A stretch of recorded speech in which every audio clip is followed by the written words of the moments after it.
So what is the solution? First, we will apply what is known as the 1-minute rule. That rule tells us that if a task takes just 1 minute, then we must complete it there and then. Too often, we put off tasks because we find them stressful. If it means emailing a client who is traditionally a little grumpy, for instance, then we might put off doing so because we don't want to have to deal with them. But these tasks aren't going to go away. And if it takes just 1 minute, then it's going to realistically interrupt your day or prevent you from doing the real work. So just do it. This is a fantastic habit to get into. An exception, caveat to this rule is that you shouldn't let 1-minute tasks pull you out of your deep work. Switching between tasks takes a lot of mental energy, meaning that productivity is always lost. The solution? Simply shut off notifications and other distractions to make sure that you will not even know about the task until you unplug. 5 tips for avoiding procrastination. Procrastination is the bane of working from home. If you're someone who works at home regularly, then you absolutely need to learn to avoid the temptation to spend the first hour and a half doing nothing at all. Otherwise, you're suddenly working 5-hour days instead of 8-hour days, and that's something your employers and clients are going to notice. In this presentation, we're going to look at 5 tips for crushing procrastination. Accountability. The problem is that there is no accountability for procrastination. This is why it is worse for those that work from home versus those that work in an office. In an office, people are looking over your shoulder, but here you can do whatever you like. One solution is to create stakes for yourself. An easy way to do that? Email your client and tell them that you're going to finish X amount of work and send it to them daily.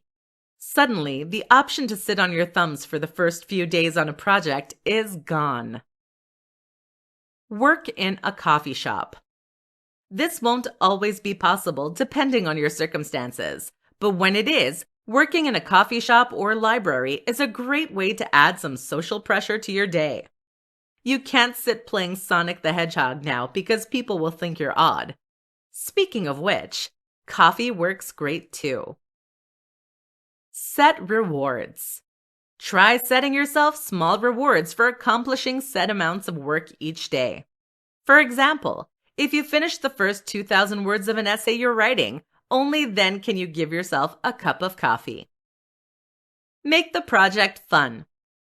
Often, we put things off simply because we don't want to do them. This is why procrastination tends to rear its ugly head more when we're doing particularly dull and dry tasks. The solution is to find a way to make that task more interesting.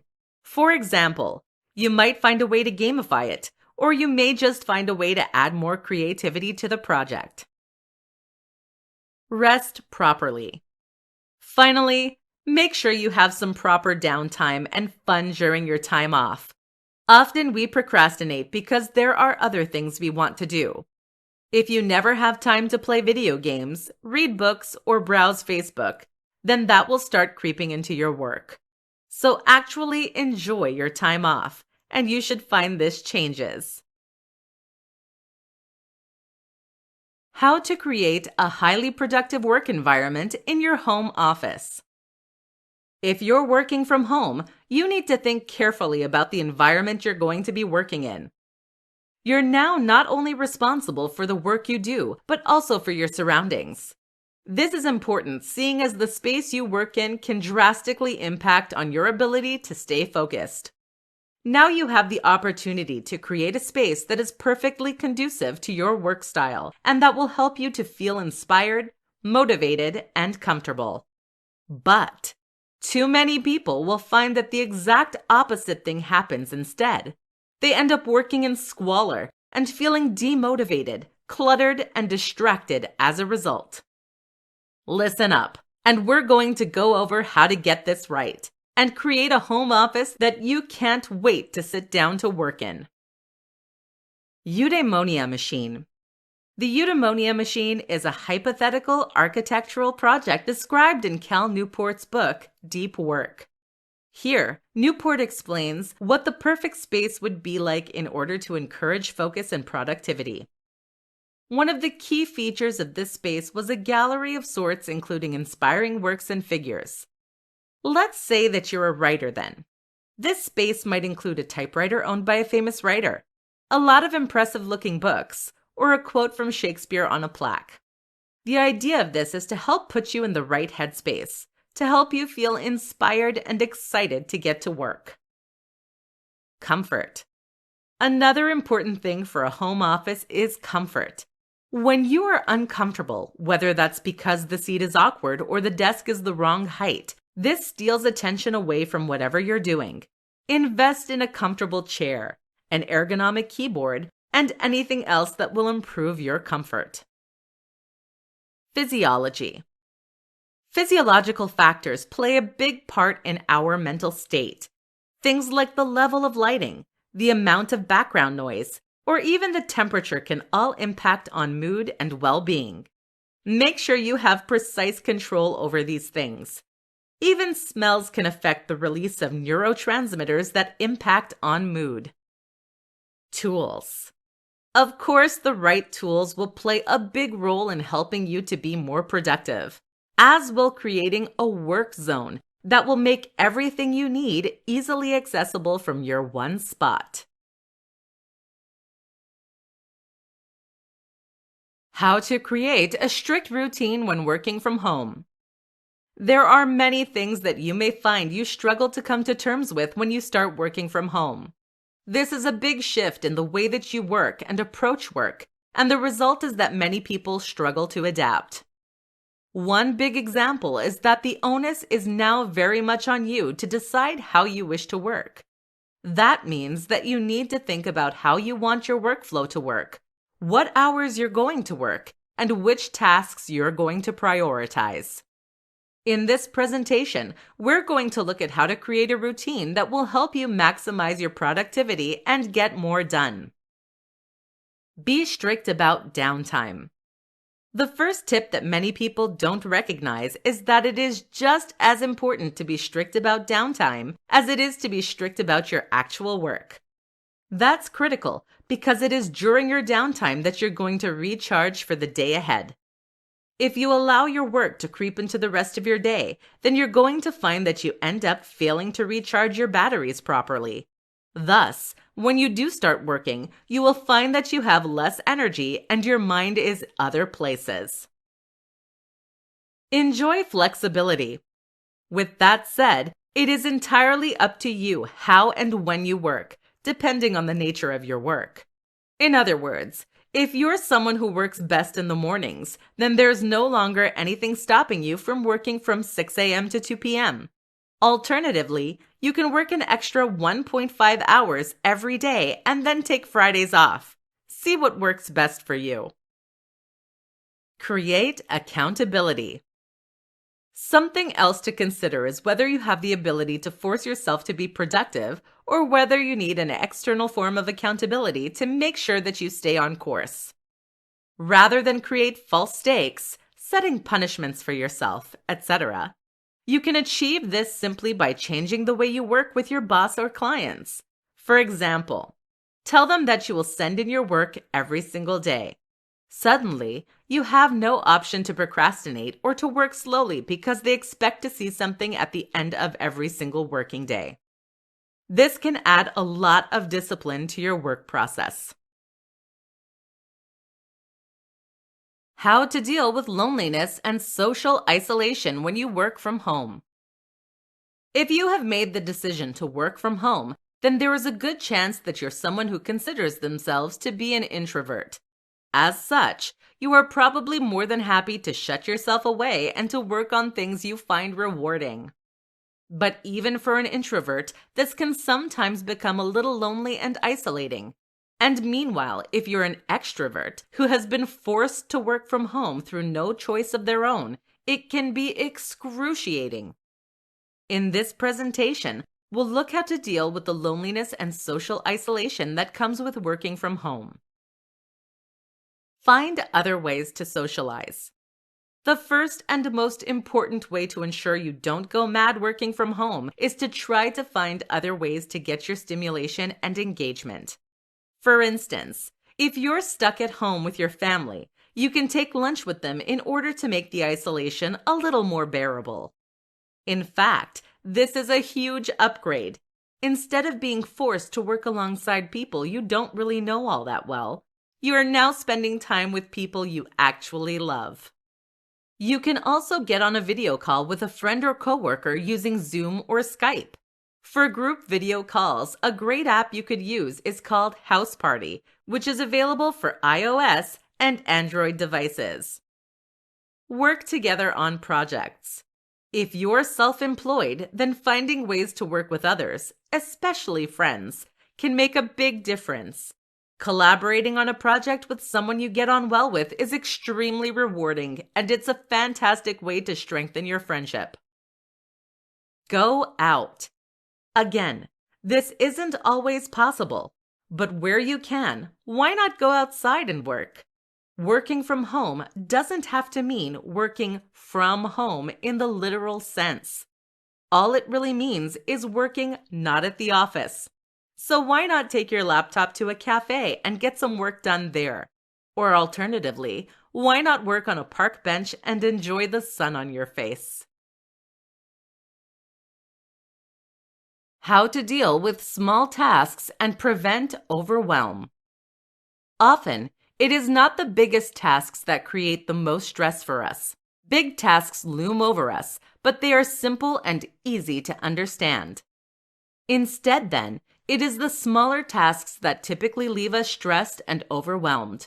More specifically, it is when lots of small tasks build up that we can often find ourselves feeling snowed under and unsure of where to start.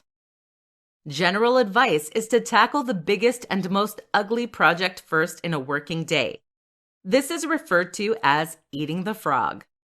This is good advice as it means you can focus on providing value and getting work done rather than getting bogged down with administrative tasks.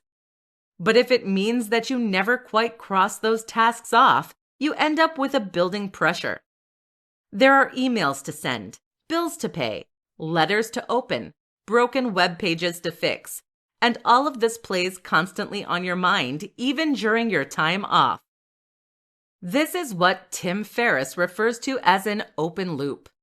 That is any task that remains incomplete and meanwhile causes you stress and anxiety. So what is the solution? First, we will apply what is known as the 1-minute rule. That rule tells us that if a task takes just 1 minute, then we must complete it there and then. Too often, we put off tasks because we find them stressful. If it means emailing a client who is traditionally a little grumpy, for instance, then we might put off doing so because we don't want to have to deal with them. But these tasks aren't going to go away. And if it takes just 1 minute, then it's going to realistically interrupt your day or prevent you from doing the real work. So just do it. This is a fantastic habit to get into. An exception, caveat to this rule is that you shouldn't let 1-minute tasks pull you out of your deep work. Switching between tasks takes a lot of mental energy, meaning that productivity is always lost. The solution? Simply shut off notifications and other distractions to make sure that you will not even know about the task until you unplug. Finally, any tasks that take longer than 1 minute should be added to a to-do list. You can then set aside a designated time to work through these every day. How to enter and stay in a flow state when working from home.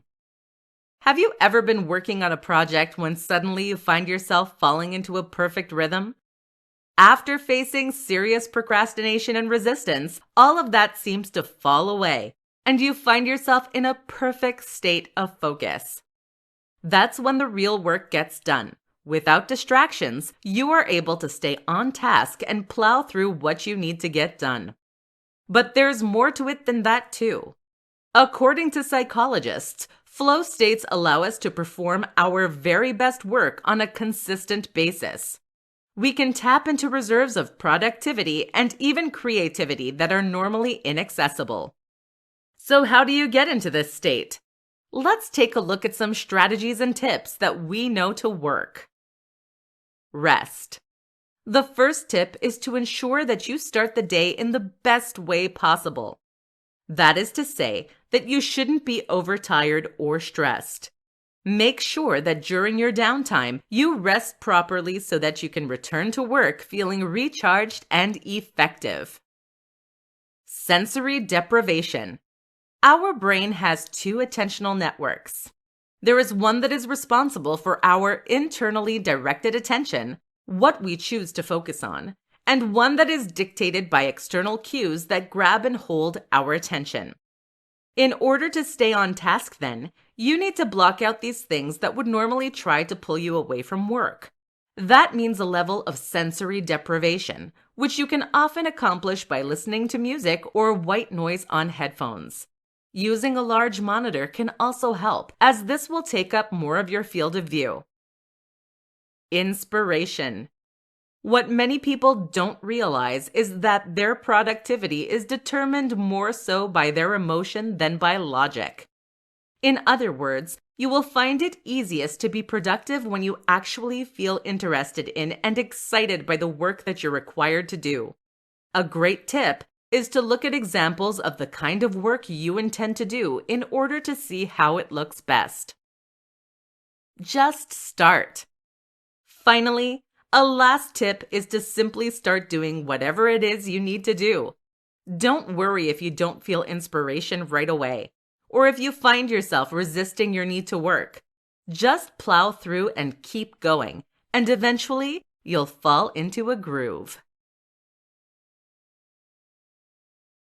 The perfect morning routine for a productive working day. What you do first thing in the morning will set the mood for the entire day to follow. If you have a strong, productive start to your day, then you're going to find it much easier to dive straight into work and get lots done. But if you allow procrastination to creep in at this early point, or if you engage in unhealthy habits, then you're going to find it's much harder to get work done.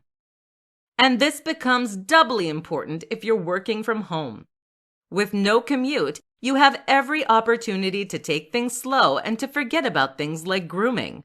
This makes a huge difference to your headspace going forward and seriously limits how productive you're likely to be as the day progresses. This is why the most productive and successful people in the world all have morning routines. In this presentation, we'll discuss some tips to help you create yours. Be realistic. The first and most important step is to make sure that any morning routine you devise is realistic. What that means is that you shouldn't try to come up with something that is extremely elaborate or lengthy, and certainly not to start with. If you've never been able to get up before 7 a.m., then what is the point in including that as part of your morning routine? If you have never stuck at meditation, then why claim you're going to do 30 minutes every morning? It is far better to have a simpler morning routine relying on a few rules, but that you will actually stick to. Use apps. There are plenty of apps out there, such as habit tracking apps, that are designed to help you stick to your goals and plans. Try using a few to see if they can help. Some key things to try. With all that said, here are some popular options to include in your morning routine. Exercise. This helps wake you up and encourages good habits. Meditation. Even 5 minutes will let you take control of your day. Minimal screen time. Many people believe they shouldn't look at any electronic devices for at least the first hour after waking up. Time outdoors. Spending some time outside will help set your body clock. To-dos. Writing a to-do list first thing is a great way to stay on top of things you need to accomplish. Try incorporating any of these that resonate with you and see how it changes your productivity during the day that follows. The top tools and apps for getting more work done from home. Working from home is a mixed blessing. On the one hand, you'll now have the freedom to work from the comfort of your own four walls. You can drink as much coffee as you like, and you don't have a commute. But on the flip side, you're surrounded by distractions. You can't easily speak to your colleagues, and you need to manage your time entirely by yourself. That's where the top apps and gadgets can come in handy for helping you to do more. Let's talk about some of the best. Asana. For managing big projects with a team of collaborators, tools like Basecamp and Asana are invaluable. Asana will let you create new tasks, assign people, and share updates with collaborators. You can add attachments too, and there are apps available for all major platforms. Slack. Slack is essentially WhatsApp for teams. Sending an email to ask small questions is time-consuming and certainly not optimal. So Slack exists to let you speak to colleagues as you might do by tapping them on the shoulder in a real office setting. Watch out though, Slack can be a time sink. Todoist. If you tend to work solo, then Todoist is a similarly indispensable tool.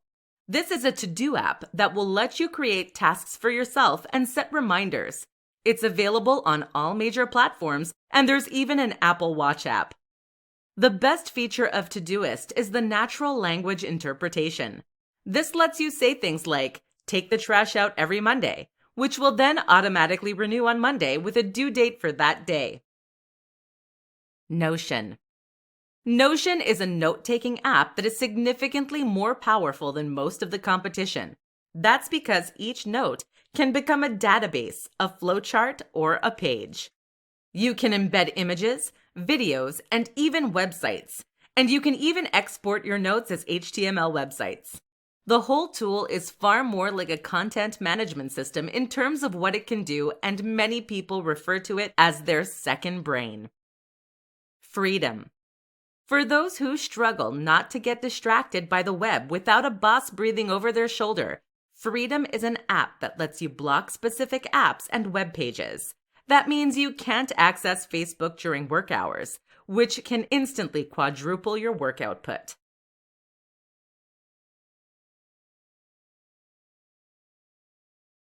These 5 hacks will make working from home much more enjoyable. Working from home can be a mixed blessing. For some, this is an ideal way to spend more time in their own environment, to get away from irritating colleagues, and to get rid of the commute. For others, this can feel a little like being under house arrest. Here are some tips that will help to ensure you fall into that former camp. Adopt flexi time. Depending on your precise work arrangements, working from home probably means you now have the luxury of deciding how and when you wish to work. That means you can get up early and finish at 2 p.m., or you can have the morning off and work into the evening. Mess around with what works best for you. Listen to music. Music can make a huge difference to how long and dull a day feels, and it can also help to keep you focused by blocking out distracting sounds. Invest in some good noise-canceling headphones. Watch movies and TV. This might sound counterproductive, but in fact, you can actually watch movies and TV while working at the same time. This is a strategy that Tim Ferriss has been known to use and that is useful for distracting that more creative part of your brain that doesn't enjoy dull work. The key is to watch something you already know very well and to take the sound off. This makes it a background distraction that you can gaze at occasionally while touch typing. It's just enough stimulation to prevent you from getting pulled away from your work. Surround yourself with inspiration. Inspiration is one of the key and most important tools for getting more work done. If you can bring yourself to feel inspired by the work you're doing, then it won't be a struggle to get yourself to start it and see it through. What can help in this regard, then, is to surround yourself with things you personally find inspiring. That might mean examples of great works in your field, or just images of the people who inspire you. Spend time with others. With your office time gone, you might find yourself going a bit mad from the social isolation. A good solution is to spend lunchtimes with others or to meet after you finish work. You've traded time with irritating colleagues for time with the people you love. It's an upgrade. Why you should tackle the biggest challenge first. You sit down at your computer, boot it up, and take a look at your to-do list. What do you find? Several big projects and a slew of smaller tasks that need doing. That's before you've even opened your emails. So what do you do? Which projects to get started first? The answer? Whichever task is the biggest and most unappealing. This is what is referred to as eating the frog, which in turn comes from a Mark Twain quote. If it's your job to eat a frog, it's best to do it first thing in the morning. And if it's your job to eat two frogs, it's best to eat the biggest one first. Another way to look at this is like so. It's better to have a big project behind you than in front of you. The issue with trying to tackle smaller projects and tasks first is that they have a tendency of building up and running over. If you tackle a long list of to-dos, then you're going to find yourself having to tick a lot of things off before you ever sit down to work.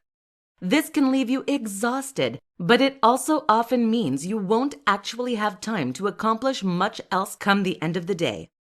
As the day goes on, you also lose willpower and energy, meaning that you will tend to spend longer on those bigger projects.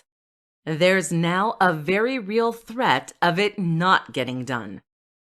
Usually, the biggest and most unpleasant task is the one that will provide the most value. This is the one that clients pay the most for, or that is the most important for your employers. Thus, if you complete this task first, you know that you've accomplished the thing that is most valuable. You've done the actual work. This is also a great tool for building and developing the kind of willpower you need to stay productive and self-motivated. There is an exception to this rule, though, of course. That is when you have something that is urgent to do. If a task has a shorter deadline and is something you can't push back, then you should complete this first to avoid getting in trouble. Then the next task will be the biggest and most challenging. Everything else goes on your to-do list.